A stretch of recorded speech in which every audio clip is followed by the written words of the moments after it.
Caste అడిగారు. Caste గురించి కాకుండా డ్యూటీ ఎవరిదైనా ఉంటే కూడా దాని గురించి డీటెయిల్స్ క్లారిటీగా అడుగుతున్నారు. ఏం డ్యూటీ? మీది ఒకవేళ కులం ఉంటే కనుక కులంలో మీరు ఏమైనా తీసుకున్నారా, ఏమైనా చేస్తున్నారా? ఇప్పుడు మాది బెస్త కులం. బెస్త కులంలో మీరు ఇంకా ఫిషింగ్ చేస్తున్నారా?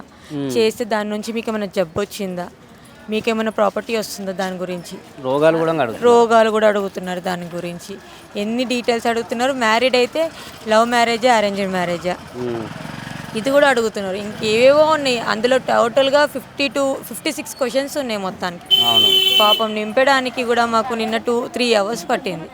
నేను ఈ 3 ఏమో వచ్చాను నేను ఫిల్ చేద్దామనేసి. ఈవినింగ్ 7 అయిపోయింది ఒక్కొక్కరు ఫిల్అప్ చేయడానికి. మీరే ఫిల్ చేసిరా? అంటే వాళ్ళు వచ్చినారు. పాపం తను ముస్లిం ఆమె, తనకి తెలుగు పేపర్ ఇచ్చారు. ఒక బుక్లో ఒక రీజన్స్ కూడా వాళ్ళు ఇచ్చిన కోడ్ ప్రకారంగానే నింపాలా. ఒక క్వశ్చన్ ఇచ్చారు. ఆ క్వశ్చన్కి బీసీ కిందకి, మీరు క్యాస్ట్ బీసీ అయితే బీసీ కిందకి ఎన్ని ఆన్సర్స్ ఇచ్చారంటే దాని కింద మళ్ళీ ఒక 5-6 ఆన్సర్స్ ఇచ్చారు. ఇప్పుడు డ్యూటీ గురించి ఈ దునియా మీద ఎన్ని డ్యూటీస్ ఉన్నాయో వాటి గురించి ఒక 50 ఆన్సర్స్ ఉన్నాయి. అన్నీ దాంట్లో సెలెక్ట్ చేసుకొని ఆ కోడే రాయాలి నేను. 01, 02 ఇట్లాంటి జాబ్ చేస్తున్నంటే దాని కోడ్ ఇచ్చారు. ఆ కోడ్ ప్రకారంగా ఆ కోడే నేను రాయాలి. అవన్నీ వెతుక్కోవడానికి టైం కూడా ప్రాసెస్ చాలా పడుతుంది. దానివల్ల కొంచెం ఇబ్బంది అనిపించింది. బ్యాంక్ డీటెయిల్స్ ఉన్నాయా అంటే ఉన్నాయి అని అంటున్నాము. ఇప్పుడు మనకి ఫిషింగ్ రూపంలో మనకి ఏమైనా పాస్బుక్స్ కానీ ఇంకేమైనా వస్తుందా దాని రూపంలో? అంటే బ్యాంకులలో ఏమైనా లోన్ తీసుకున్నారా ఇంతకు ముందుకు? బ్యాంకులలో నుంచి మీకు ఏమైనా డబ్బులు వస్తున్నాయా? మీ గ్రూప్ నుంచి ఏమైనా డబ్బులు వస్తున్నాయా? డీటెయిల్స్ ఎన్నో విధాలుగా అడుగుతున్నారు. అన్నిటికీ మాకు ఇప్పుడు రీసెంట్గానే మ్యారీడ్ అయింది. మేము కూడా కనుక్కుంటా చేయాల్సి వచ్చింది. యాక్చువల్గా నాకైతే ఏం లేదు ప్రాపర్టీ. దాని గురించి నేను ఫిల్అప్ చేశాను. అంటే నార్మల్గా ఏంటంటే బయట చెప్పేటప్పుడు ముఖ్యమంత్రి చెప్పినప్పుడు ఏంటంటే కుల సర్వే అని చెప్పారు. అవును, కానీ దీంట్లో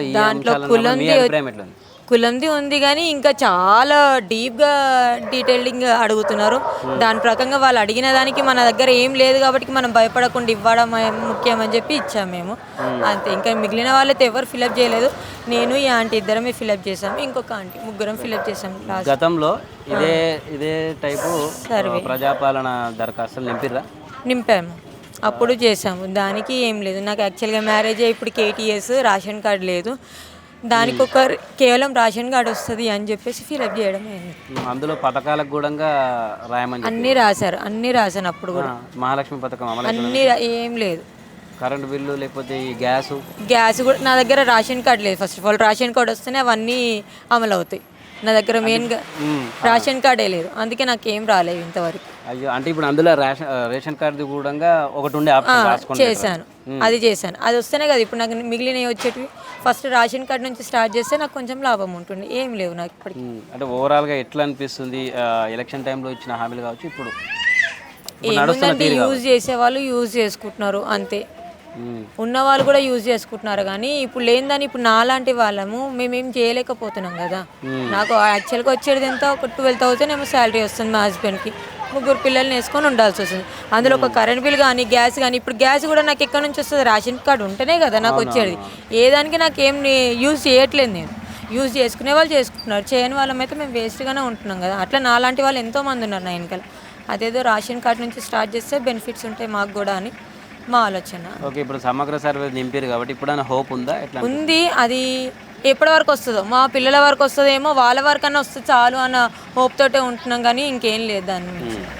ఇప్పుడు ప్రస్తుతానికైతే నాకు ఇప్పటికీ ఇన్ని డేస్ అవుతుంది కదా వచ్చి, ఏమీ లేదు.